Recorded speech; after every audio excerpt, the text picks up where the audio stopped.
candles had barely been lit when Eliza Hartwell felt a hand grab her wrist and pull her away from the ballroom door. She did not even have time to set down the silver tray she was carrying. The tray tipped, and 3 glasses of wine crashed to the marble floor, shattering into 100 pieces that caught the light like tiny stars. "What are you doing?" Eliza asked, her voice sharp with shock. Mrs. Pruitt, the housekeeper, did not answer right away. Her fingers dug into Eliza's arm as she dragged her down the narrow servant staircase, away from the music, away from the laughter, away from the warm golden light spilling out of the great hall. Eliza could hear the orchestra beginning to play the first waltz of the evening.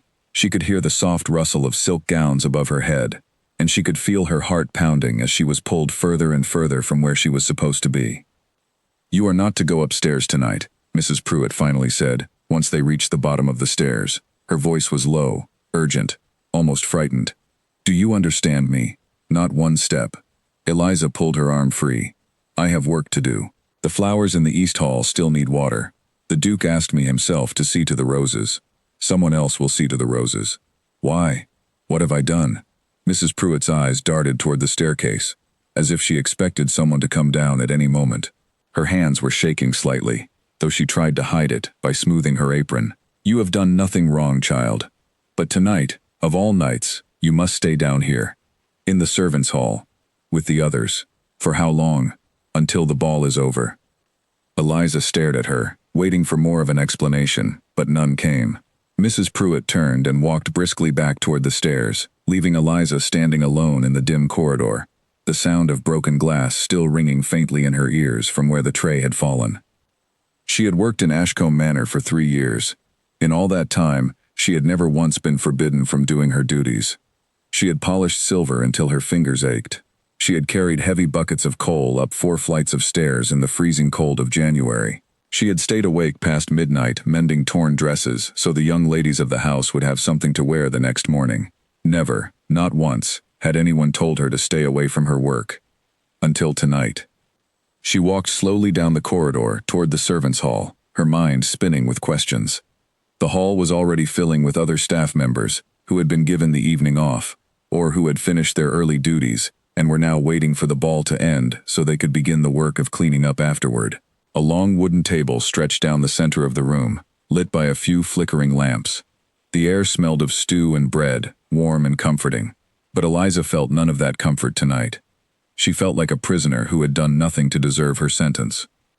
"You look like someone stole your last breath," said Molly Fenwick, a young kitchen maid who had become one of Eliza's closest friends since she arrived at the manor. Molly was sitting near the fire, mending a torn stocking, her needle moving quickly and without much care. She looked up and noticed the pale, confused expression on Eliza's face. "What happened to you?" "I don't know," Eliza said, sitting down across from her. "Mrs. Pruitt pulled me away from the ballroom door. She said I'm not allowed upstairs tonight." Molly's needle stopped moving. "Not allowed? Why ever not?" "I have no idea. She wouldn't tell me. She just said I have to stay here, in the servants' hall, until the ball is finished." Molly's eyebrows rose. She glanced around the room, as if checking to see who else might be listening, then leaned in closer. "That's strange. Very strange indeed. You're always the one they trust with the important guests. Remember last month when Lord Dalton came to visit, and the Duke asked for you specifically to bring in the tea because you never spill a drop?" "I remember. Then why would they suddenly want you hidden away?" Eliza had no answer.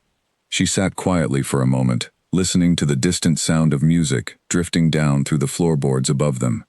She could almost picture the ballroom in her mind, though she had only ever seen it from the doorway, or while carrying trays along its edges. She imagined the great chandeliers glowing above the dancing couples, the long tables covered in white cloth and silver dishes, the tall windows reflecting candlelight back into the room like 100 small moons. She had always loved watching the guests arrive for the grand balls at Ashcombe Manor. The ladies in their beautiful gowns, the gentlemen in their fine coats. The carriages lined up along the drive like a parade of shining beetles. She had never wished to be one of them. She only wished to do her work well, and be left in peace. But tonight, for the first time, she felt a strange ache in her chest, a feeling she could not quite name. It was not envy exactly. It was something closer to confusion, mixed with a small, quiet sadness. "Maybe it's nothing," Molly said, trying to sound reassuring. "Maybe Mrs. Pruitt just wanted extra hands down here tonight. There's a mountain of dishes to wash before morning." "Maybe," Eliza said, though she did not believe it. She thought back over the past few days, trying to remember if she had done anything unusual, anything that might have upset the housekeeper or the family. She had delivered the morning post as always. She had helped prepare the guest rooms for visitors arriving from London. She had spoken briefly with an older gentleman who had come to call on the Duke earlier in the week, a man she did not recognize, who had looked at her with an odd, searching expression before quickly looking away. She had not thought much of it at the time. Guests often looked at the staff without truly seeing them, the way one might glance at a piece of furniture. But now, sitting in the dim light of the servants' hall, she found herself replaying that moment over and over. The way the old gentleman's eyes had widened slightly, the way he had leaned forward, as if trying to get a better look at her face, the way he had murmured something to himself before turning back to his conversation with the Duke. She had not caught what he said, but now she wished she had listened more closely. Above them, the music swelled into something faster, a lively reel that made the floorboards hum with the rhythm of dancing feet. Eliza closed her eyes for a moment and let herself imagine the scene. She pictured the Duke moving through the crowd, greeting his guests with his usual quiet, steady manner. She had always found him to be fair in his dealings with the staff, more so than many of the other great families she had heard about from other servants who had worked elsewhere before coming to Ashcombe. He did not shout. He did not throw things. He remembered the names of everyone who worked for him, down to the youngest stable boy. She wondered if he had noticed her absence yet. She wondered if he even knew that she normally helped arrange the flowers and assist with small tasks during these grand evenings. Perhaps he had never truly noticed her at all, not in any way that mattered. Perhaps she was simply another face among the many who kept his household running smoothly, easily replaced, easily forgotten. And yet, some small part of her hoped that he had noticed. Not out of vanity, but because she wanted to understand why she had been hidden away so suddenly, so completely, without any explanation at all. The evening wore on. The servants' hall grew warmer as more staff members drifted in and out, carrying trays back to the kitchen, exchanging quick words about which guests seemed to be enjoying themselves the most, which ladies had worn the most extravagant gowns, which gentlemen had already had too much wine. Eliza listened to the chatter without truly hearing it. Her mind kept drifting back to the strange look on the old gentleman's face, to the tight, urgent grip of Mrs. Pruitt's hand on her wrist, to the unanswered question of why, on this particular night, she had suddenly become someone who needed to be kept out of sight. She thought about her own history, the parts of it she knew, and the many parts she did not. She had grown up in an orphanage on the edge of a small market town, raised by kind but overworked women, who had little time for questions about where each child had come from. She remembered almost nothing of her early years before the orphanage. She had been told only that she had arrived as an infant, wrapped in a plain wool blanket, with no note, no name, nothing to explain who had left her there or why. The orphanage had given her the name Hartwell, borrowed from the street where the building stood. She had never questioned it much, not until she grew old enough to wonder why she looked so different from the other children there, why her manner of speaking, even as a small girl, had seemed to come more naturally in the polished tones of the upper households than in the rough accents of the town. The matron had once told her, almost as an afterthought, that a woman had brought her to the orphanage door late one night, a woman who had said very little and left just as quickly as she had come. Eliza had always assumed this meant nothing, that she was simply one of countless children abandoned for reasons that could never be known. But now, sitting in the flickering lamplight of the servants' hall, she found herself wondering, for the first time in years, whether there might be more to her story than she had ever imagined. A sudden burst of laughter from the kitchen pulled her attention back to the present moment. Molly had returned with a plate of bread and cheese, setting it down between them with a small, encouraging smile. "Eat something," Molly said. "You look like you've seen a ghost." "I feel like I might have," Eliza admitted. "Whatever this is, I'm sure it will sort itself out by morning. These grand families love their little dramas. Half the time it's over nothing at all." Eliza wanted to believe her friend. She wanted to believe that this was simply a misunderstanding, a small mistake that would be forgotten by the time the sun rose over the manor grounds. But deep inside, she felt a small, persistent flicker of unease that refused to be quieted, no matter how she tried to reason it away.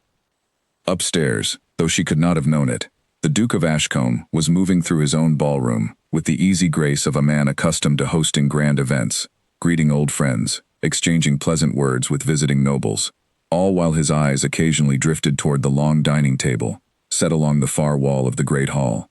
It was there, at the smaller table reserved for senior staff who assisted with the evening's arrangements, that he noticed something out of place. An empty chair. It should not have meant anything at all. Chairs were sometimes left empty during a ball, when staff members were called away to attend to some small task or another. But this particular chair belonged to a particular person, and the Duke found his gaze returning to it again and again throughout the evening, even as he danced, even as he spoke with his guests, even as the orchestra played on and the candles burned lower in their silver holders. He could not explain, even to himself, why the sight of that empty chair troubled him so deeply. He only knew that something about it felt wrong, like a single missing note in an otherwise perfect piece of music, small enough that most would never notice, but loud enough to catch the ear of someone who was listening closely. And the Duke of Ashcombe, whatever else might be said of him, had always been someone who listened closely. Down in the servants' hall, Eliza had no way of knowing that she had already been noticed, that her absence had already been felt in a place she did not expect.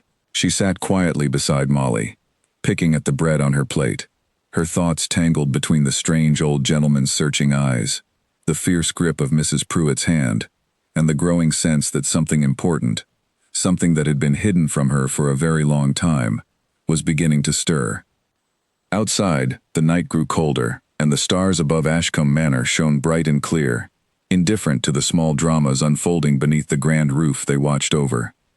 The music continued, the dancing continued, and somewhere between the golden warmth of the ballroom above and the dim quiet of the servants' hall below, a story that had been buried for decades was about to begin working its way back into the light.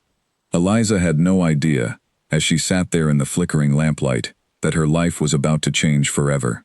She only knew that something felt different tonight, something she could not name, something that made the ordinary rhythms of her work and her small, quiet existence suddenly feel fragile, as though the ground beneath her feet had shifted just slightly, just enough for her to notice, but not enough for her to understand what it truly meant. She finished her bread in silence, listening to the music above, wondering when someone would finally tell her the truth. The ball had been going on for nearly 2 hours, when Lord Henry Dalton approached the Duke with a question that would change everything. He waited until there was a lull in the conversation, until the Duke had stepped away from a cluster of admiring guests, to catch his breath near one of the tall windows overlooking the garden. "Julian," Lord Dalton said quietly, using the Duke's given name, a privilege reserved only for the closest of old friends. "There is something I must ask you, and I hope you will forgive the strangeness of the question." The Duke turned to face him, curious. "Of course, ask whatever you like." The young woman who usually assists with the flowers here. Dark hair, quiet manner, quick hands. I noticed her the other day when I called on you. Where is she tonight? The Duke frowned slightly, surprised by the question. Eliza? I'm not entirely sure. I assumed she was attending to some task in the kitchens. Why do you ask? Lord Dalton hesitated, glancing around to make sure no one else was close enough to overhear. Because when I saw her, I nearly dropped my glass. She has your grandmother's face, Julian. Not a passing resemblance. Her exact face. The same eyes. The same manner of tilting her head when she listens. I knew your grandmother when I was a young man, long before you were born, and I tell you, if I had not known better, I would have sworn I was looking at a ghost. The Duke's frown deepened. That is a strange thing to say. I know it sounds strange, but I have carried this feeling since the moment I saw her, and I could not leave tonight without telling you. There were rumors once, many years ago, about a member of your family who was sent away in disgrace. A daughter who married beneath her station and was cut off entirely. I never knew the full story. Your father refused to speak of it, and by the time I thought to ask again, he had already passed. But if that daughter had children, and if those children had children of their own, he did not finish the thought. He did not need to. The Duke stood in silence for a long moment, staring out at the dark garden beyond the window, his mind turning over the possibility that Lord Dalton had just placed before him. He had heard whispers of a family scandal when he was a boy, fragments of conversation quickly hushed whenever he entered a room, an old portrait removed from the gallery for reasons no one would explain. He had always assumed it was nothing more than the ordinary secrets every old family carried, the kind that faded with time and were eventually forgotten altogether. "You believe she might be related to us," the Duke said slowly. "I believe it is worth looking into. I would not have said anything if the resemblance were not so striking. I am an old man, Julian, and my eyes are not what they once were, but I know your grandmother's face as well as I know my own. I saw it again in that young woman, as clearly as if the years between them had never passed at all." The Duke thanked his old friend for the information, though his mind remained troubled long after Lord Dalton had moved on to speak with other guests. He glanced once more toward the smaller table across the hall, toward the empty chair that had caught his attention earlier in the evening.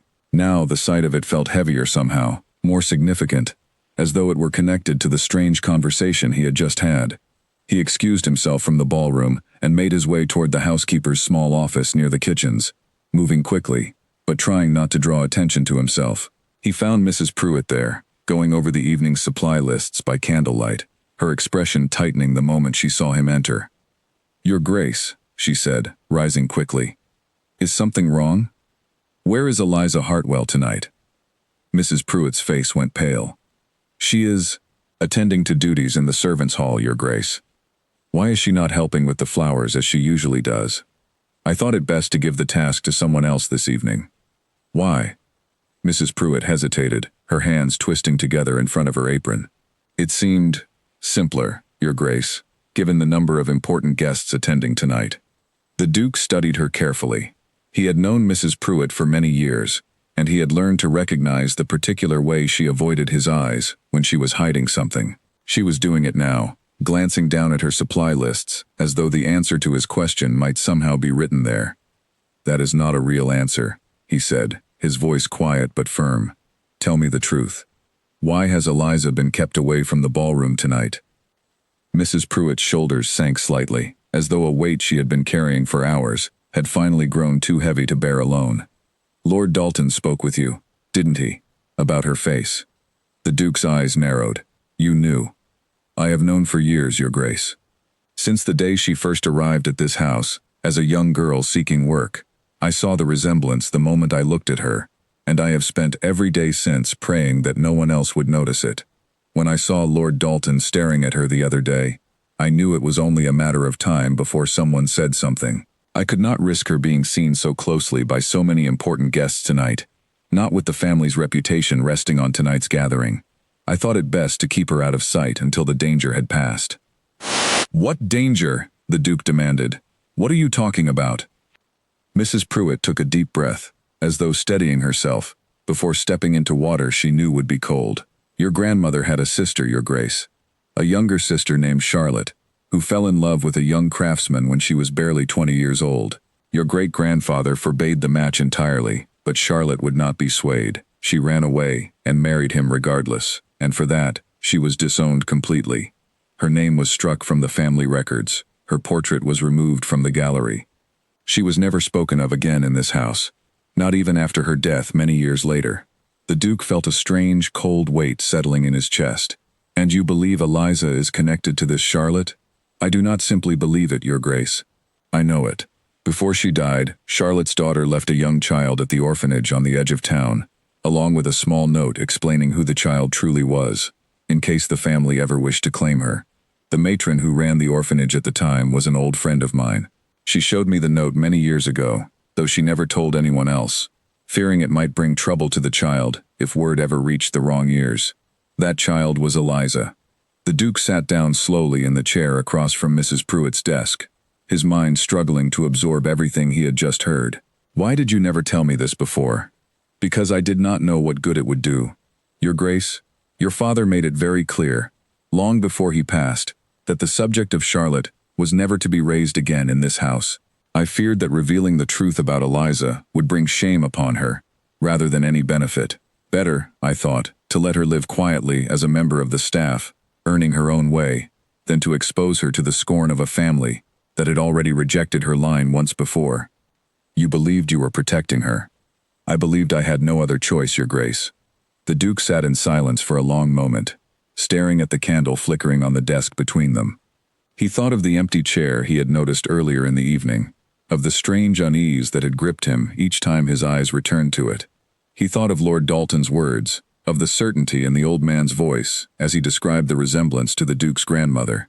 And he thought, finally, of Eliza herself, a young woman he had spoken with perhaps a dozen times over the years, always finding her quiet, careful, and unfailingly honest in her work, never once suspecting that she might carry his own family's blood in her veins. "Where is she now?" he asked. "In the servants' hall, Your Grace, as I said."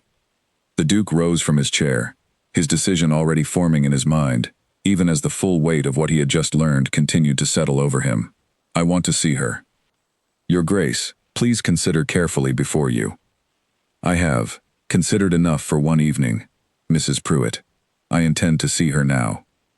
He left the housekeeper's office and made his way through the quiet back corridors of the manor, corridors he rarely walked himself, having spent most of his life moving through the grander halls above. The passageways here were narrower, the ceilings lower, the walls plain and undecorated compared to the painted ceilings and gilded frames of the rooms upstairs. He passed servants hurrying in both directions, carrying trays and folded linens, each of them pausing in surprise at the sight of their employer walking these humble halls in his fine evening coat. As he walked, his thoughts turned back to the stories he had heard as a boy about his grandmother, a woman he remembered only faintly from his earliest childhood, before illness had taken her when he was still quite young. He remembered her voice, soft and warm, and the way she used to hum quiet tunes while working in her garden. He remembered nothing at all about a sister named Charlotte, no photograph, no letter, no mention of her existence in any conversation he could recall. It was as though she had been erased entirely from the family's memory, scrubbed away like a stain that everyone had agreed never to acknowledge. And yet, if Mrs. Pruitt's account was true, that erased woman's blood ran through the veins of a young housemaid who had been quietly serving his household for 3 years, unaware of her own connection to the very family she worked for. The Duke reached the door leading down to the servants' hall and paused for a moment, his hand resting on the worn wooden frame. He could hear voices drifting up from below, the low murmur of conversation mixed with the occasional soft laugh. Somewhere among those voices was the young woman whose empty chair had troubled him all evening, the young woman who, unknown to herself, might share his own grandmother's blood. He took a breath and began to descend the stairs. Eliza heard the footsteps on the stairs before she saw who was coming down them, and something in the rhythm of that walk told her immediately that it was not another servant returning from the kitchens. The other staff members noticed it too. Conversation in the hall quieted, one voice after another trailing off as heads turned toward the doorway. When the Duke stepped into the room, every servant present rose to their feet at once, a wave of movement passing through the hall like wind through a field of tall grass. Eliza rose along with them, her heart suddenly pounding, though she could not have said why. She had never seen the Duke in this part of the house before, not once in 3 years. "Please, sit," the Duke said, his voice calm, though there was something unusual in his expression, something searching and unsettled that Eliza had never seen on his face before. "I apologize for interrupting your evening." No one moved to sit. The servants remained standing, exchanging quick, uncertain glances with one another, clearly unsure what to make of this unexpected visit. The Duke's eyes moved across the room until they found Eliza, standing near the fire beside Molly. He held her gaze for a long moment, and Eliza felt her cheeks grow warm under the weight of his attention, though she could not tell if it was curiosity or something else entirely that filled his expression. "Eliza," he said, "might I speak with you privately?" A ripple of surprise passed through the room. Molly's eyes went wide, and she gave Eliza's hand a quick, encouraging squeeze beneath the table before letting go. Eliza rose slowly, smoothing her apron with trembling hands, trying to steady the sudden rush of nerves flooding through her chest. "Of course, Your Grace," she said, her voice quieter than she intended. The Duke led her out of the main hall and into a small side room, usually used for storing linens, a narrow space lit by a single lamp on a shelf. He closed the door partway, leaving it open enough to be proper, though the noise of the servants' hall faded to a distant murmur behind them. "I hope I have not frightened you," he said. "No, Your Grace, only surprised me." He studied her face for a long moment, and Eliza felt increasingly uncomfortable under his gaze, though she tried not to show it. She had always found the Duke to be a fair and reasonable man in her dealings with him, But she had never before been the sole focus of his attention in this way, and she found herself unsure what to do with her hands, her eyes, her breath. "May I ask you something personal?" he said finally. "I promise, you are not in any trouble. I simply need to understand something, and I believe you may be the only one who can help me." "Of course, Your Grace. Ask whatever you like. What do you know of your family? Your parents, your grandparents, anyone who came before you?" Eliza blinked, caught off guard by the question. "Very little, Your Grace. I was raised in the orphanage on the edge of town. I was told a woman brought me there as an infant, but I know nothing more than that. No name was ever given." The Duke nodded slowly, as though confirming something he had already suspected. "Has anyone ever remarked on your resemblance to someone else? A member of another family, perhaps?" "Not that I recall, Your Grace." She paused, then added, almost hesitantly, "Though there was a gentleman who visited earlier this week. He looked at me strangely. I did not think much of it at the time. That was Lord Dalton. He spoke with me tonight about a resemblance he noticed between you and my grandmother." Eliza's breath caught in her throat. "Your grandmother, Your Grace." "Yes, and I have just learned something from Mrs. Pruitt that I believe concerns you directly." He paused, choosing his next words carefully, aware of the weight they would carry once spoken aloud. "My grandmother had a younger sister named Charlotte, who was disowned by the family many years ago, after marrying against my great-grandfather's wishes. Her name was removed from our family records entirely. According to Mrs. Pruitt, Charlotte's daughter left a child at the orphanage where you were raised, along with a note explaining the child's true parentage." Eliza felt the room tilt slightly around her, though she remained perfectly still. "You believe that child was me. Mrs. Pruitt believes it. She has known for years, since the day you first arrived seeking work here. She chose not to tell either of us, believing it was safer for you to live quietly, without the complications such a revelation might bring." Eliza pressed a hand against the wall to steady herself, her mind racing through the implications of what she had just been told. She had spent her entire life believing herself to be nobody in particular, a child abandoned for reasons she would never know, raised by strangers, employed as a servant, because it was the only path available to someone with no name and no family to speak of. And now, in the span of a single conversation, she was being told that she might be connected to one of the most respected families in the entire region, a family whose grand manor she had spent 3 years cleaning and serving, without ever once suspecting the truth. "I do not know what to say, Your Grace," she managed finally. "Nor do I, if I am being honest," the Duke admitted. "This is not a situation either of us could have anticipated when the evening began. Why did Mrs. Pruitt hide me away tonight? Was she afraid of what would happen if the truth came out? I believe so. She feared for your reputation, and perhaps for the family's as well, though I suspect the two concerns became tangled together in her mind over the years, until she could no longer separate them." Eliza thought of the note Mrs. Pruitt had described, the note left with her as an infant, explaining her true parentage, in case the family ever wished to claim her. She wondered where that note might be now, whether it still existed somewhere, tucked away in a forgotten drawer, or whether it had been lost or destroyed long ago. "Is there proof, Your Grace, something beyond a resemblance, noticed by an old family friend, and a memory carried by a housekeeper?" The Duke considered this. "There may be. My grandmother kept a great many letters and personal papers, most of which have remained locked away in her old study since her passing. If Charlotte ever wrote to her, even once, there might be some record of it there. I have not looked through those papers in many years. I confess I had almost forgotten they existed. Would you be willing to look?" He met her eyes, and something in his expression softened, a quiet resolve settling over his features. "Yes, I believe I owe you that much, at the very least. This is not a small thing to have discovered, and it deserves a proper answer, not idle speculation whispered over wine glasses at a ball." Eliza felt a strange mixture of hope and fear rising within her, emotions she had not expected to feel tonight, when she had begun the evening thinking only of flowers and silver trays, and the small, familiar routines of her work. Now she stood in a narrow linen room, being told that she might be the granddaughter of a woman disowned and forgotten decades ago, a woman whose blood, if the story were true, ran through her own veins as surely as it had once run through the Duke's grandmother. "What happens now?" she asked. "Tonight, nothing more than what has already happened.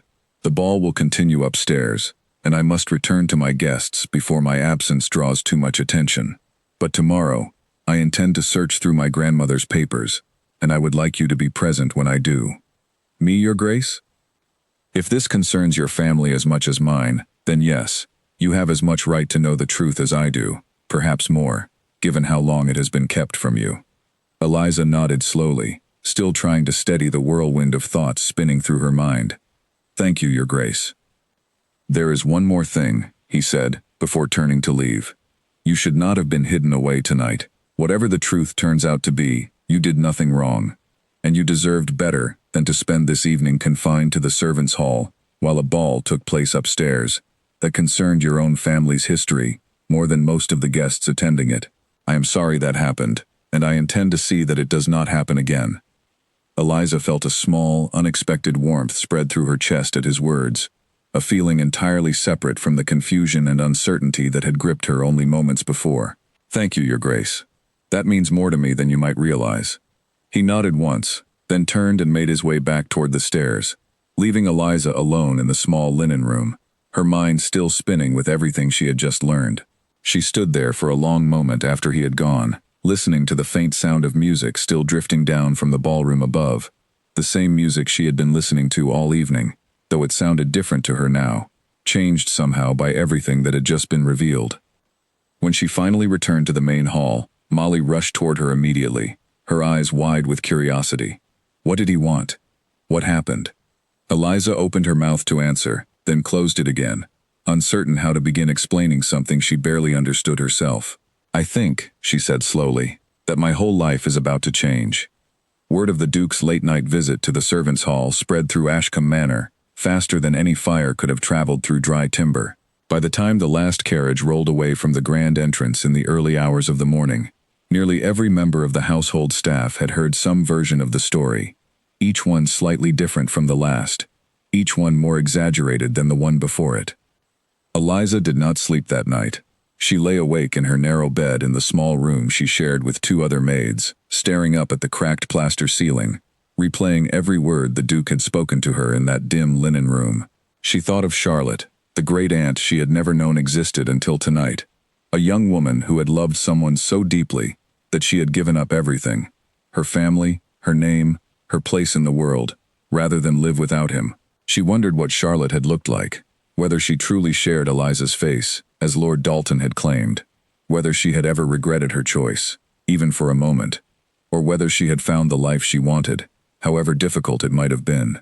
By the time the first gray light of morning crept through the small window above her bed, Eliza had made a quiet decision. Whatever the truth turned out to be, whatever the old papers in the Duke's grandmother's study revealed, she would face it honestly, without pretending to feel more excitement than she truly felt, and without hiding the fear that had settled deep in her chest since the moment the Duke had spoken those first startling words to her.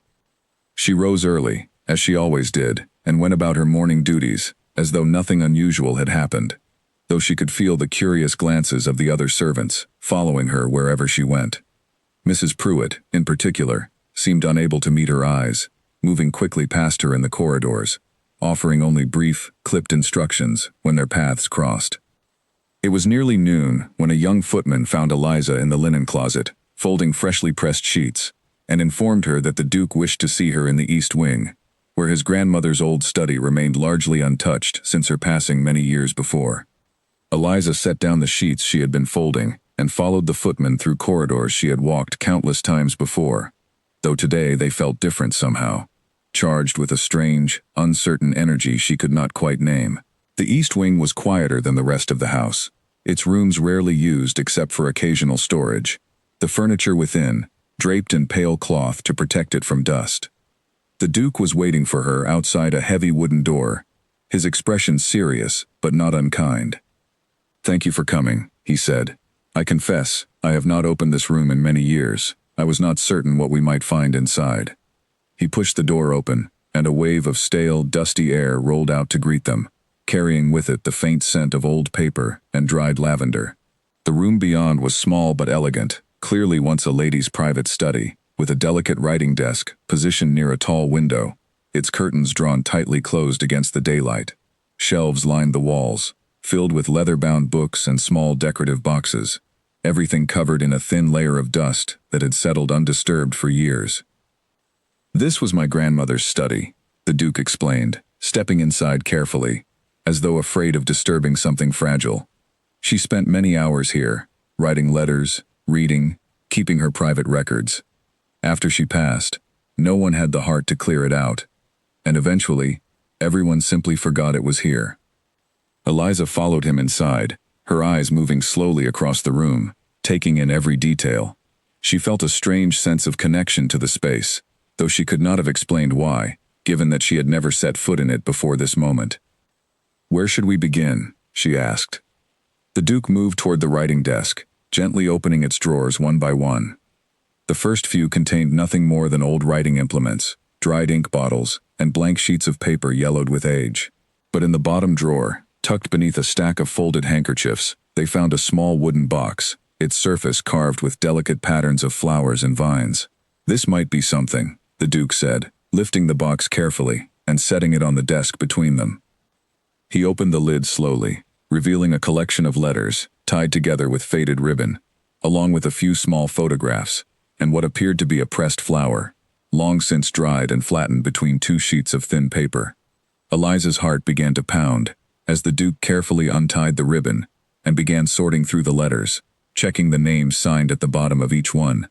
"Here," he said finally, pulling one letter free from the others. "This one is signed Charlotte." Eliza's breath caught in her throat. She watched as the Duke unfolded the fragile paper with careful hands, his eyes scanning the faded handwriting within. He read in silence for a long moment before looking up at her, his expression difficult to read. "What does it say?" Eliza asked, unable to bear the silence any longer. "It is a letter from Charlotte to my grandmother, written not long after she left the family.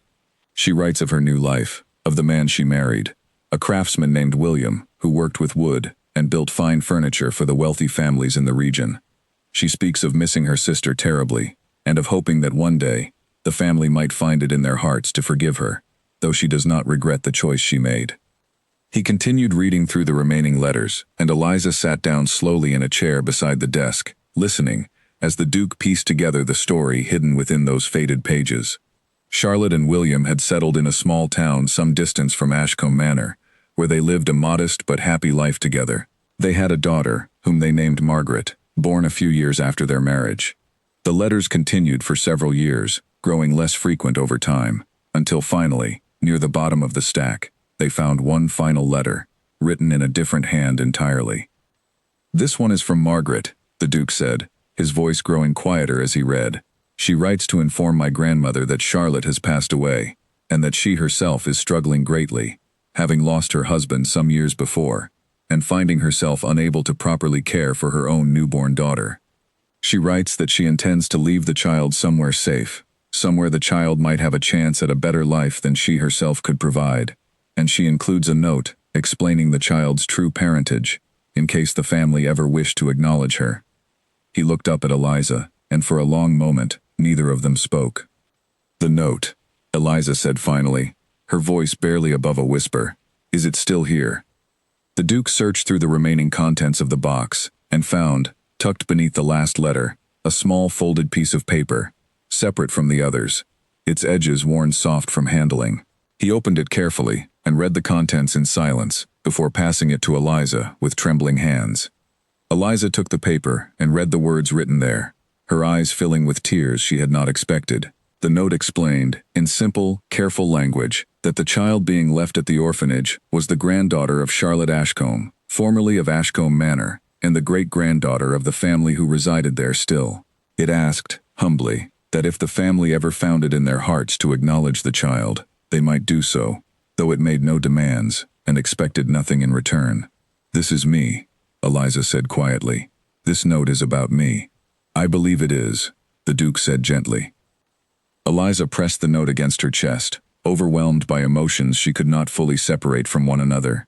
Grief for a mother and grandmother she had never known, relief at finally understanding a piece of her own history, and a strange, quiet joy at discovering that she had never truly been without a family at all, only separated from them by circumstances no one had ever bothered to explain. "What happens now?" she asked, echoing the same question she had asked the night before. The Duke considered this carefully, his eyes moving between Eliza and the small collection of letters spread across the desk. Now, he said slowly, I believe it is time for the rest of the household, and perhaps the rest of the family as well, to learn the truth that has been hidden here for far too long. Eliza felt a flutter of nervousness at his words, uncertain what such a revelation might mean for her position within the household, for the quiet, simple life she had built for herself over the past 3 years. But beneath that nervousness, she felt something else as well, something steadier and more certain. A growing sense that whatever came next, she would face it with the truth finally on her side, rather than hidden away in the shadows where it had rested for so long. Thank you, she said softly, for taking the time to find this. Thank you, the Duke replied, for trusting me enough to look. Outside the small study, the household continued its usual routines, unaware of the discovery that had just been made within those dusty walls. But within the manor's old stone foundations, something had shifted quietly and irreversibly, a truth, long buried, finally beginning to rise back toward the surface, ready at last to be acknowledged by those who had spent so many years pretending it did not exist.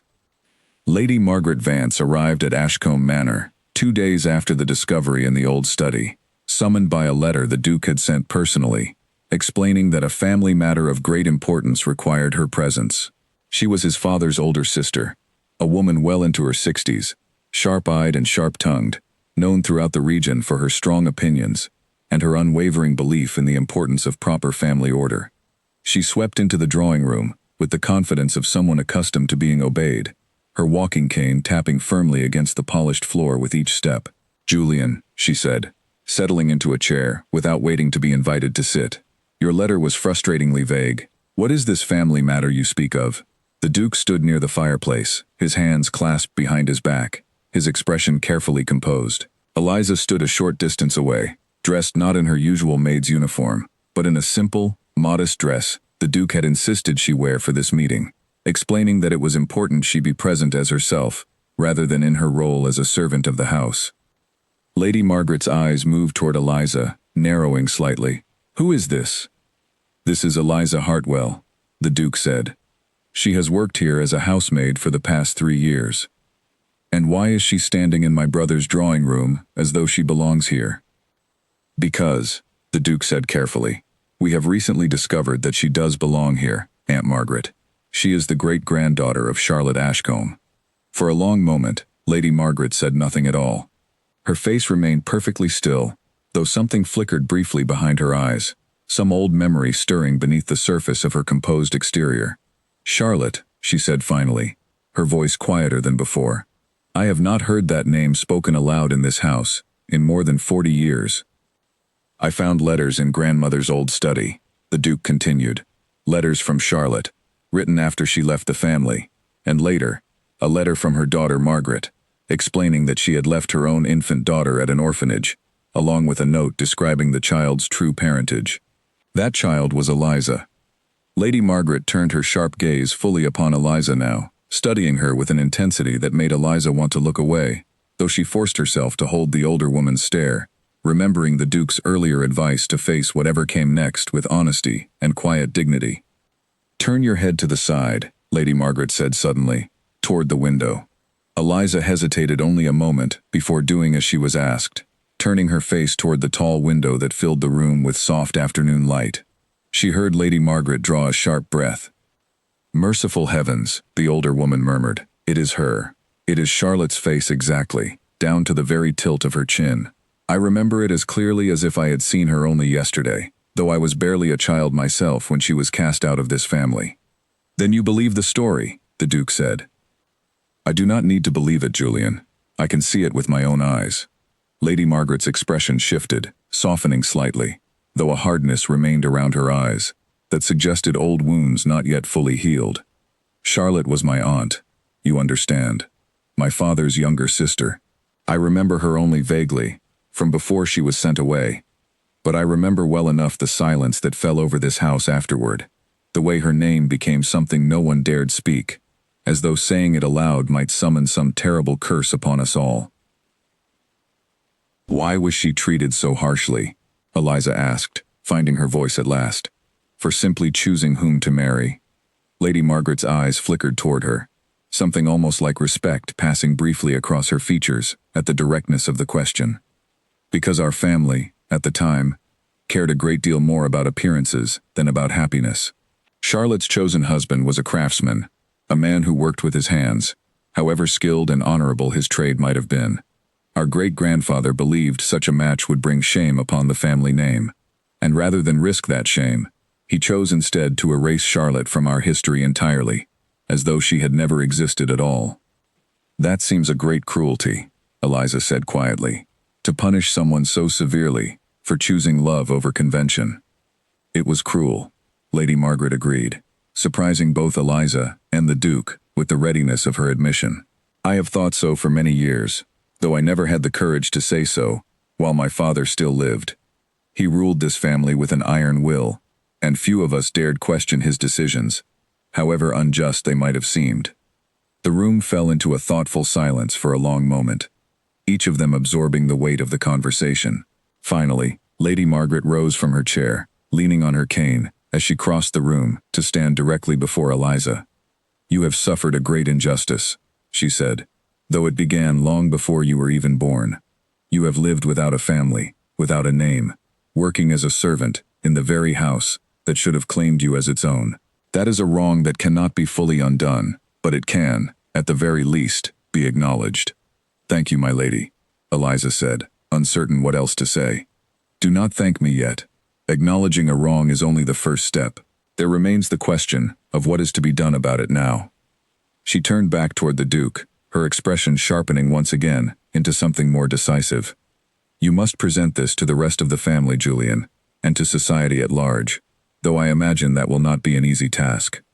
There will be those who resist the idea, who cling to old prejudices even now, generations after they should have been abandoned entirely. I am aware of that, the Duke said. I have already begun considering how best to proceed. And what do you intend to do? The Duke glanced toward Eliza before answering, and something in his expression made her heart quicken slightly, though she could not have said exactly why. I intend to acknowledge Eliza publicly as a member of this family, restoring to her the name and position that should have been hers from birth, had circumstances been different. I will not allow old prejudices to determine how this family treats its own blood. Lady Margaret studied him for a long moment, then nodded slowly, a faint smile touching the corners of her mouth. Your grandmother would be proud to hear you say that, Julian. She never stopped grieving the loss of her sister, though she never dared defy our great-grandfather's wishes while he lived. Perhaps, through you, she finally has the chance to see that wrong righted, even after all these years. Eliza felt tears gathering in her eyes once more, overwhelmed by the unexpected kindness she was receiving from a woman she had assumed, based on reputation alone, would prove to be her fiercest opponent in this matter. She had braced herself for rejection, for scorn, for the same cold dismissal that had once been directed at Charlotte so many decades before. Instead, she found herself standing in a room with two members of a family she had never known she belonged to, both of them determined to correct a wrong that had gone unaddressed for far too long. There will be difficulties ahead, Lady Margaret warned, her tone growing more serious once again. Not everyone will accept this news gracefully. There are those among our acquaintance who value old bloodlines and old prejudices above simple decency, and they will not hesitate to voice their objections, loudly and publicly, once word of this begins to spread. I am prepared for that, the Duke said firmly. Are you prepared as well? Lady Margaret asked, turning her attention back to Eliza. This will not be an easy transition for you, moving from the life of a servant to a recognized member of one of the most prominent families in the region. There will be those who whisper behind your back, who question your right to claim this position, who will never fully accept you no matter how strong your claim might be. Eliza thought carefully before answering, remembering the quiet strength she had drawn upon the night before, sitting awake in her narrow bed, deciding that whatever truth emerged, she would face it honestly, and without pretense. I did not ask for any of this, my lady. I did not seek out this discovery, nor did I ever imagine myself belonging to a family such as yours. But now that the truth has been revealed, I do not intend to hide from it out of fear of what others might say. I have spent my entire life being told, implicitly if not directly, that I was nobody of importance. I find I am not eager to return to that belief now, simply because the path forward proves difficult. Lady Margaret's smile widened slightly, genuine warmth entering her expression for the first time since her arrival. Good, she said simply. You will need that resolve in the days ahead. The Duke watched this exchange with quiet satisfaction, feeling, for the first time since Lord Dalton had first raised the question of Eliza's resemblance to his grandmother, that the path forward, however difficult it might prove, was at last becoming clear. News of Eliza's true identity spread through the county far faster than anyone at Ashcombe Manor had anticipated. Within a week of Lady Margaret's visit, invitations began arriving for a formal dinner the Duke intended to host, where he planned to introduce Eliza publicly as a recognized member of the family, restoring to her the Ashcombe name that had been denied to her line for nearly half a century. Not everyone received the news warmly. Mrs. Foxworth, a longtime family friend known throughout the county for her sharp tongue and her deep attachment to old traditions, arrived at the manor unannounced only 3 days before the dinner, demanding an audience with the Duke. "This is madness, Julian," she said, pacing back and forth across his study, without waiting to be invited to sit. "A servant girl, elevated to the family name, simply because an old letter surfaced claiming some distant connection? Have you considered how this will appear to the rest of society? To the other great families in this region, who have spent generations maintaining the purity and dignity of their bloodlines?" The Duke remained calm, though he felt a familiar tightness building in his chest as he listened to her objections. "The letters are not the only evidence, Mrs. Foxworth. Lord Dalton himself confirmed the resemblance to my grandmother, and my Aunt Margaret has done the same. This is not a matter of convenience or ambition on Eliza's part. She did not seek this discovery. It found her, quite unexpectedly, and I do not intend to hide from the truth simply because it proves inconvenient to old prejudices." "Prejudices?"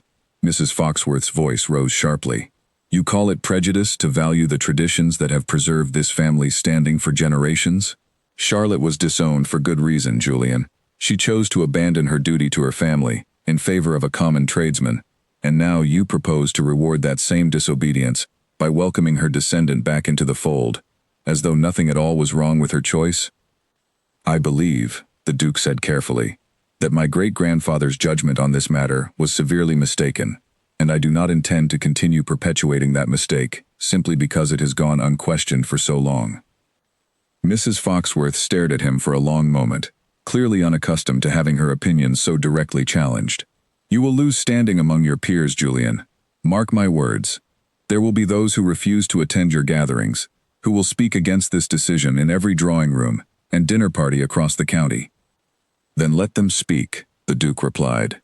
"I would rather lose the good opinion of those who value old prejudices over simple justice than continue living comfortably while an innocent woman's rightful place in this family remains denied to her." Mrs. Foxworth left the manor shortly afterward, her expression tight with disapproval, though the Duke noticed, with some quiet satisfaction, that she did not decline her own invitation to the upcoming dinner. Whatever her objections, her curiosity about how the evening would unfold apparently outweighed her outrage. Eliza, meanwhile, spent the days leading up to the dinner in a state of constant, nervous preparation. Lady Margaret had taken it upon herself to instruct her in the finer points of etiquette expected of someone in her new position, though Eliza found much of what she was taught surprisingly familiar, having observed the behavior of the family and their guests closely during her years of service. "You already carry yourself with more grace than half the young ladies I have met in recent seasons," Lady Margaret remarked one afternoon, watching Eliza practice the proper way to enter a formal dining room. "Years of careful service have taught you an attentiveness to detail that most privileged young women never bother to develop." "I am still frightened," Eliza admitted. "I fear I will make some terrible mistake in front of all those guests, and they will use it as proof that I never truly belonged among them." "You will make mistakes," Lady Margaret said bluntly. "Everyone does, particularly in unfamiliar situations. What matters is how you carry yourself afterward. Do not apologize excessively. Do not shrink away in embarrassment. Simply continue forward with the same quiet confidence you have shown since this whole affair began." Molly, too, proved a steady source of comfort during those uncertain days, though her own feelings about Eliza's sudden change in circumstance were understandably complicated. "I am happy for you," she said one evening, sitting with Eliza in the small room they had shared for the past 3 years. soon to become a home Eliza would no longer occupy. Truly, I am, but I confess, I will miss having you as my friend among the staff, rather than as someone I must now address as a member of the family. You will always be my friend, Molly, Eliza said firmly, taking her hand. Nothing about this changes that, whatever new title I might carry. Titles change things, whether we wish them to or not, Molly said, though she smiled as she said it, squeezing Eliza's hand in return. But I am glad, truly glad, that you have found the family you never knew you had. You deserve every bit of the happiness this discovery might bring you. The night of the dinner arrived at last, and Eliza dressed in a gown Lady Margaret had insisted on providing, a deep blue silk that fit her perfectly, as though it had been made specifically for her, rather than borrowed from Lady Margaret's own collection of formal attire. She stood before the mirror in her new room, one of the guest chambers in the main part of the manor, rather than the small servants' quarters she had occupied for the past 3 years, and hardly recognized the reflection staring back at her.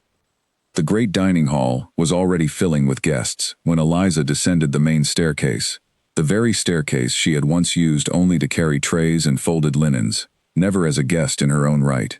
She felt every eye in the room turn toward her as she descended, and though her heart pounded fiercely in her chest, she remembered Lady Margaret's advice and held her head high, refusing to let her nervousness show in her posture or expression.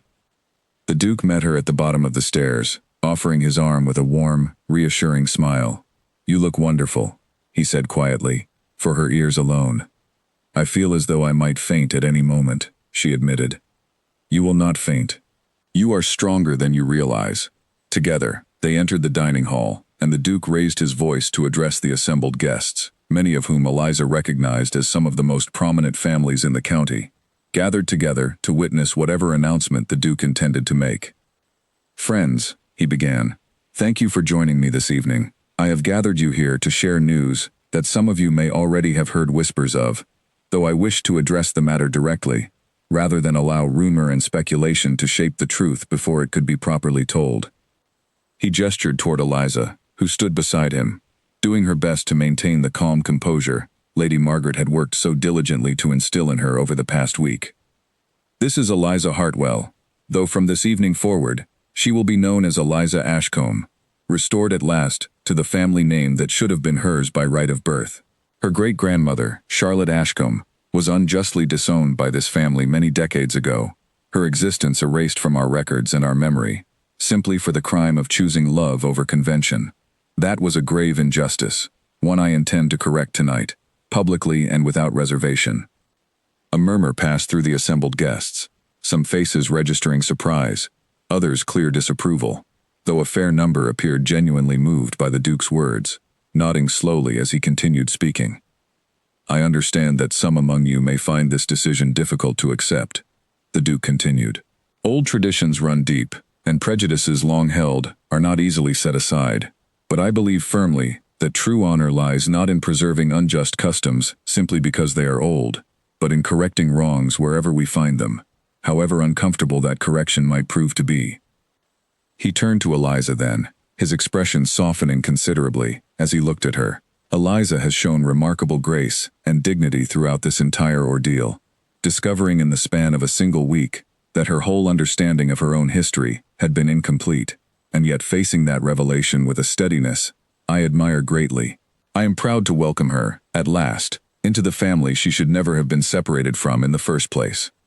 The room fell silent for a long moment after he finished speaking, and Eliza held her breath, uncertain how the assembled guests would respond. Then, slowly, one guest began to applaud, followed quickly by another, and another, until the sound filled the entire hall, a wave of acceptance that brought unexpected tears to Eliza's eyes. Not everyone applauded. Mrs. Foxworth remained seated, her expression carefully neutral, neither joining the applause nor voicing any objection. But the majority of the room seemed genuinely moved by the Duke's words, and Eliza felt, for the first time since this entire strange journey had begun, a genuine sense of belonging settle over her, warm and steady, like sunlight breaking through clouds after a long and difficult storm. Not every guest at the dinner shared the enthusiasm of the majority, and Eliza learned quickly that the applause offered that first evening did not guarantee acceptance in the weeks that followed. Invitations to smaller gatherings and afternoon visits began arriving at the manor. Some warm and genuinely welcoming. Others carefully polite, in a manner that felt more like careful inspection than true friendship. She attended a garden party hosted by the Winters family 2 weeks after the dinner, her first formal outing since her name had been publicly restored. She wore a pale green dress that Lady Margaret had helped select, and she practiced, silently, the careful manners she had been taught, determined not to give anyone reason to question her place among them. "How curious," said a young woman named Charlotte Sinclair, who Eliza quickly realized shared a name uncomfortably close to her own great-grandmother's, though she doubted the coincidence meant anything beyond simple chance. "To think, only a month ago, you were serving tea to guests such as ourselves, and now you stand among us as an equal. It must be quite an adjustment." "It has been," Eliza admitted honestly, refusing to pretend the transition had been simple or easy. "Though I find the essential skills required are not so very different. Attentiveness, patience, careful listening. I practiced all of these as a maid, and I find they serve me well now, in this new position." Charlotte Sinclair seemed slightly taken aback by the directness of the answer, clearly having expected either defensive embarrassment or overeager enthusiasm, rather than the calm honesty Eliza offered instead. "You speak plainly," she said finally. "I have found plain speech serves better than careful pretense, particularly in situations such as this one."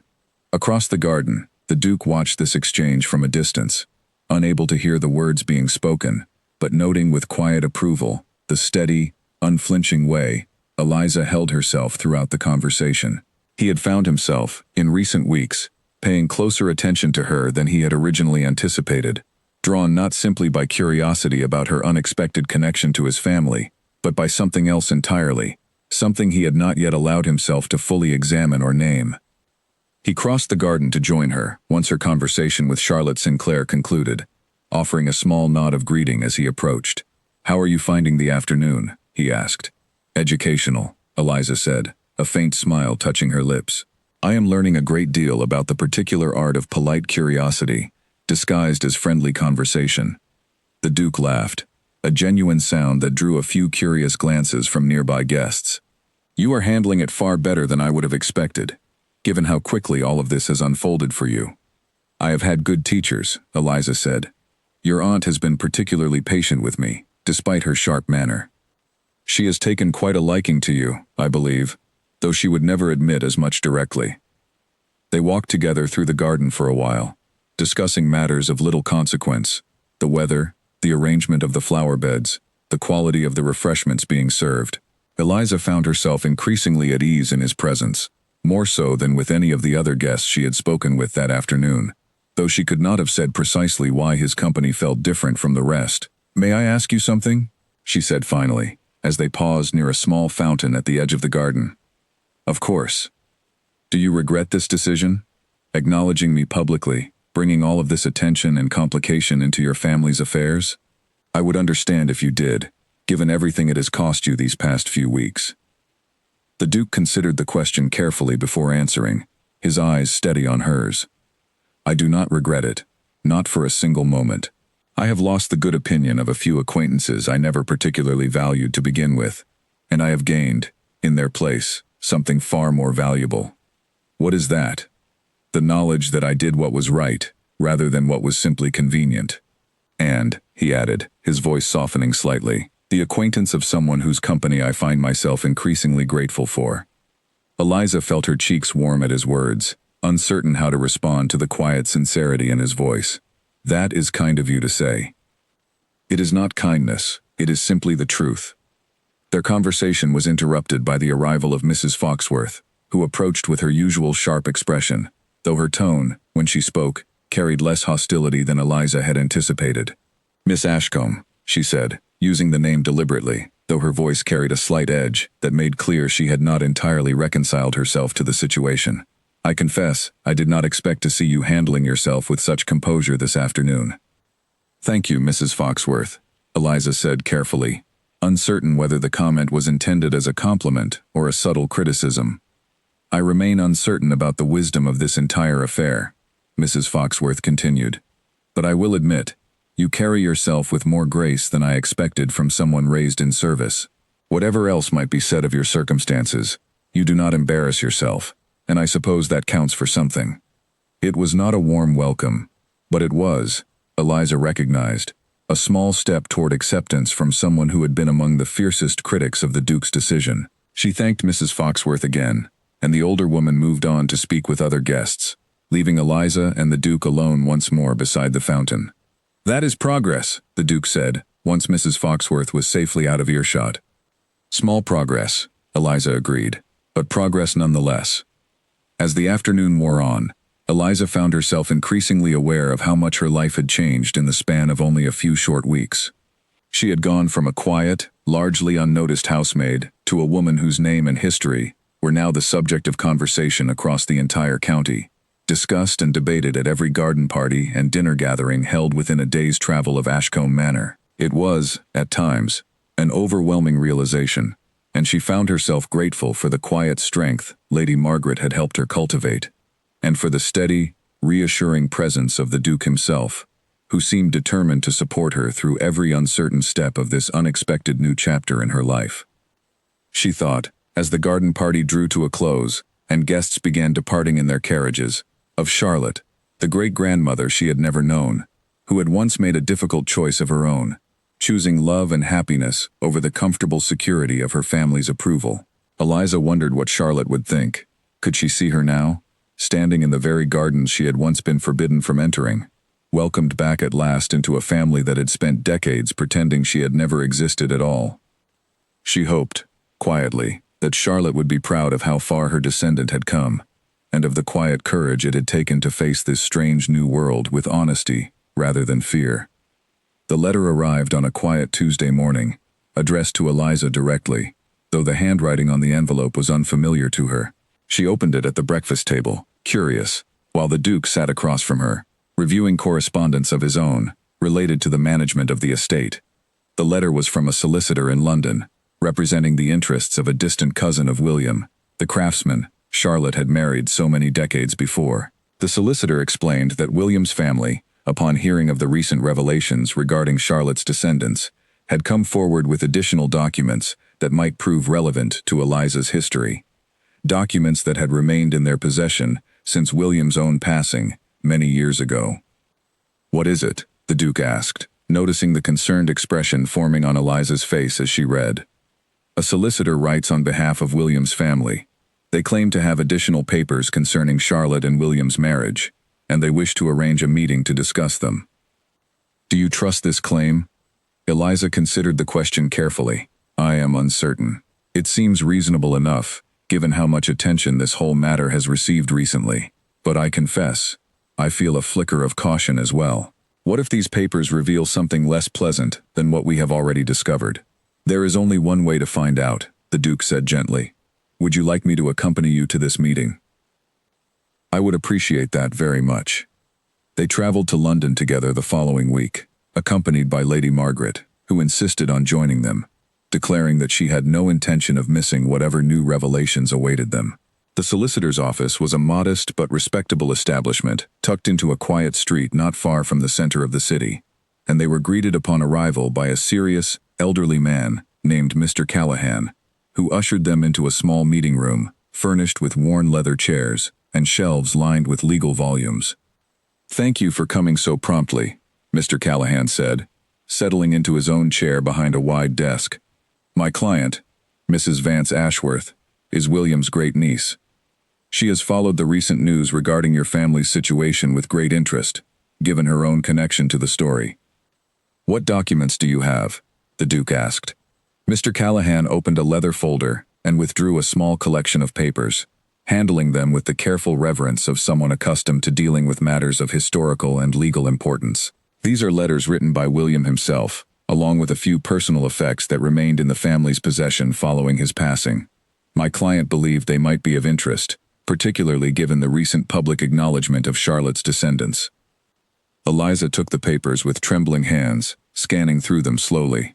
The first was a letter William had written to a friend, describing his happiness in his marriage to Charlotte, despite the difficulties they had faced after her family disowned her. He wrote of his pride in his skill as a craftsman, of the modest but comfortable home he had built for his small family, and of his deep, unwavering love for his wife. whom he described as the finest woman he had ever known, regardless of the family name she had been forced to leave behind. He loved her very much, Eliza said quietly, feeling tears gathering in her eyes as she read. He did, Mr. Callahan confirmed. My client has always spoken of him with great admiration. She believed it important that you understand the full truth of your great-grandparents' story, not simply the parts that concern the Ashcombe family's history, but the happiness they built together despite the hardships they faced. The second document was a small, carefully preserved photograph, one of the earliest examples of the new photographic technology that had begun spreading through the country in recent decades. It showed a young couple standing before a modest cottage, the woman's face turned slightly toward the camera, her expression calm and content. Eliza stared at the photograph for a long moment, recognizing immediately the resemblance Lord Dalton had described so vividly at the ball weeks before. The woman in the photograph did indeed share her face, the same eyes, the same tilt of the chin, though her expression carried a warmth and settled happiness that made Eliza's chest ache with a strange mixture of grief and gratitude. It is, Mr. Callahan confirmed. My client believed you would wish to have it, given everything that has come to light in recent weeks. Lady Margaret leaned forward to examine the photograph as well, her expression softening considerably as she studied the image. She looks happy, she observed. Whatever hardships she faced after leaving this family, she appears to have found genuine contentment in the life she built for herself. I believe she did, Mr. Callahan said. My client has told me many stories, passed down through her own family, describing Charlotte as a warm, generous woman, beloved by everyone in the small community where she and William settled. She never spoke with bitterness about the family she had left behind, though she did, according to family accounts, express hope on occasion that her sister might someday find a way to reconcile the rift between them.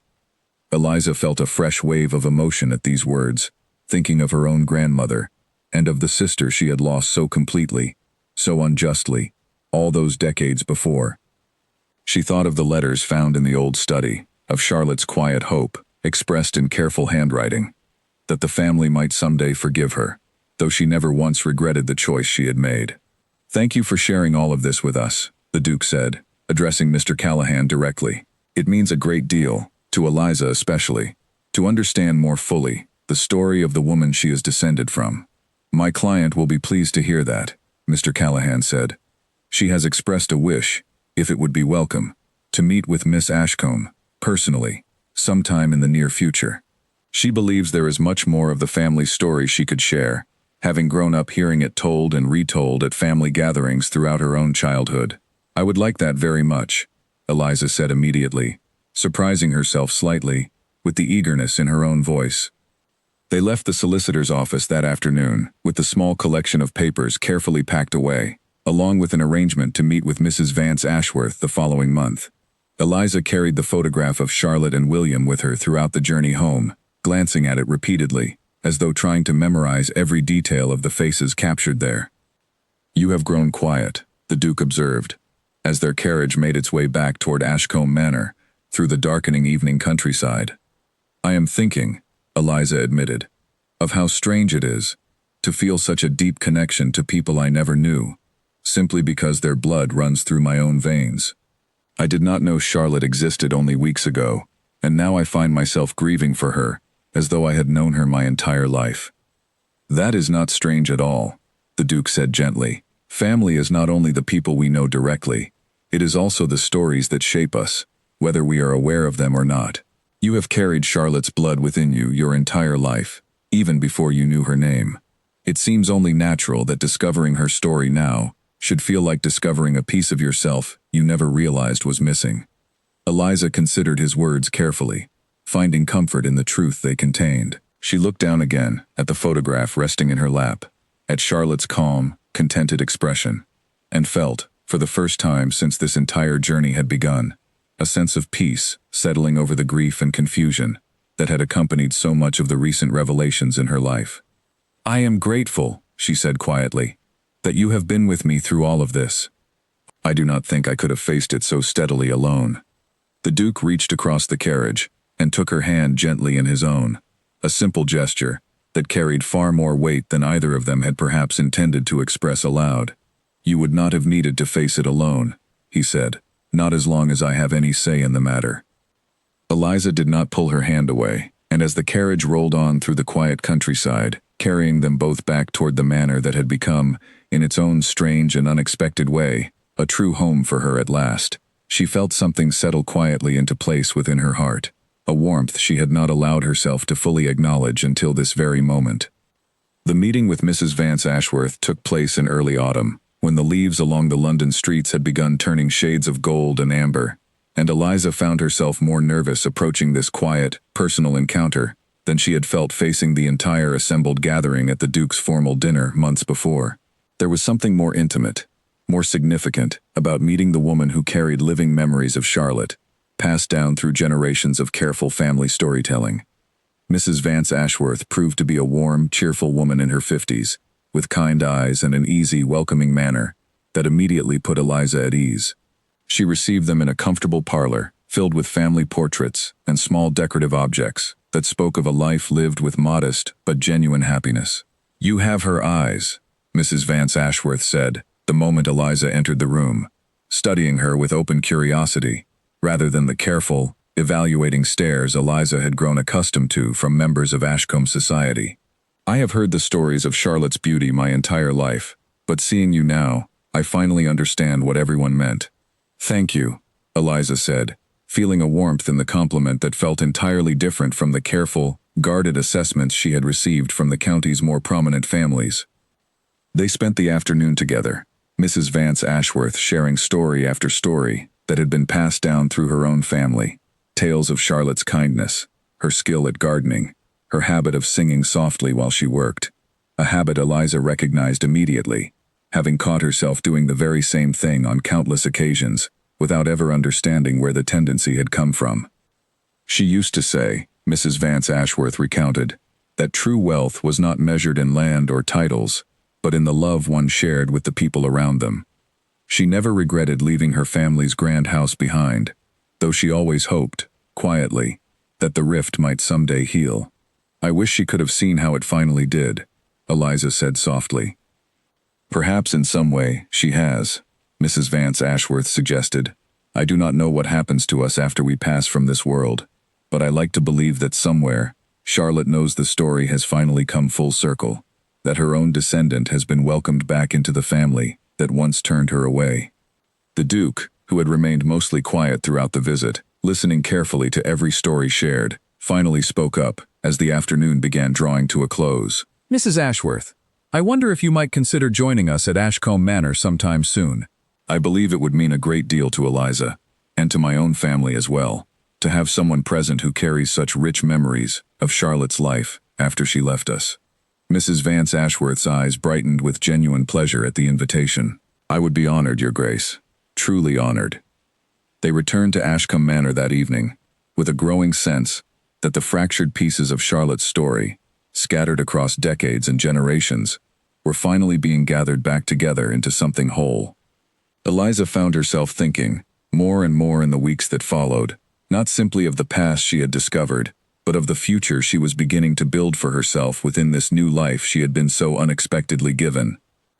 Her relationship with the Duke had continued to deepen steadily throughout these months, growing from careful, formal exchanges into something warmer and more personal, though neither of them had yet spoken directly of the feelings that had clearly begun forming between them. Eliza found herself looking forward to their conversations more each day, treasuring the quiet moments they shared walking through the gardens, or sitting together in the evenings, discussing matters both trivial and significant. It was during one such evening, as autumn began giving way to the first chill of winter, that the Duke finally spoke the words Eliza had begun, quietly and cautiously, to hope for.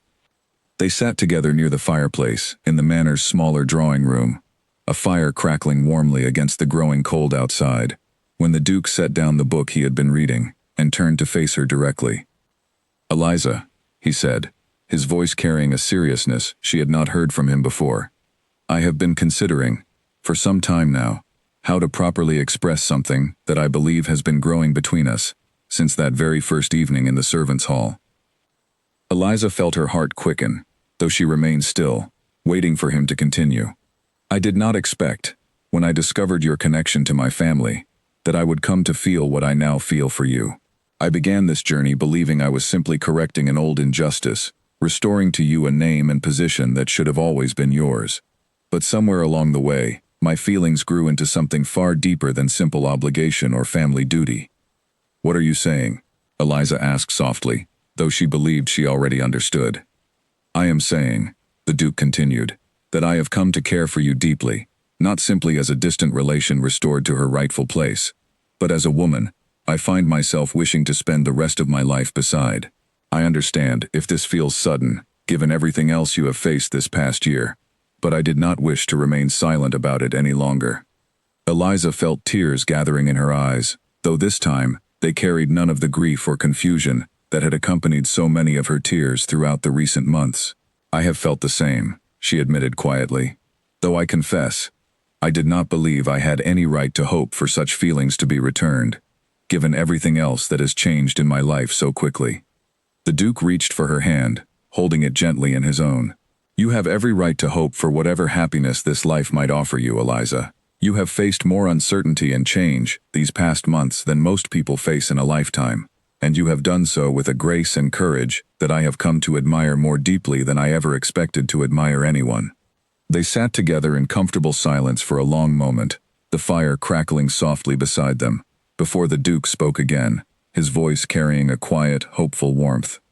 Would you consider, he asked, allowing me to court you properly, as a man wishing to build a future alongside the woman he has come to love? Eliza smiled, feeling the last remnants of doubt and uncertainty finally settle into a quiet, steady peace. I would like that very much. Outside, the first snow of the season had begun falling softly over the manor grounds, covering the gardens where Eliza had once served tea and arranged flowers as a housemaid, unaware of the family history hidden within her own blood. Now, sitting beside the fire with the Duke's hand held gently in her own, she felt, at last, that she had truly found her way home. A full year had passed since the night Eliza had been pulled away from the ballroom door, confined to the servants' hall, while a grand celebration unfolded above her, without her knowledge of the reasons why. Now, standing once again at the top of the great staircase at Ashcombe Manor, dressed in a gown far finer than anything she could have imagined wearing during her years of service, Eliza looked down at the ballroom below, filled with guests, gathered to celebrate an entirely different occasion. Her wedding to the Duke of Ashcombe had been announced 3 months earlier, and though the engagement had not been entirely free of gossip and skepticism from certain corners of county society, the overwhelming response had been one of genuine warmth and celebration.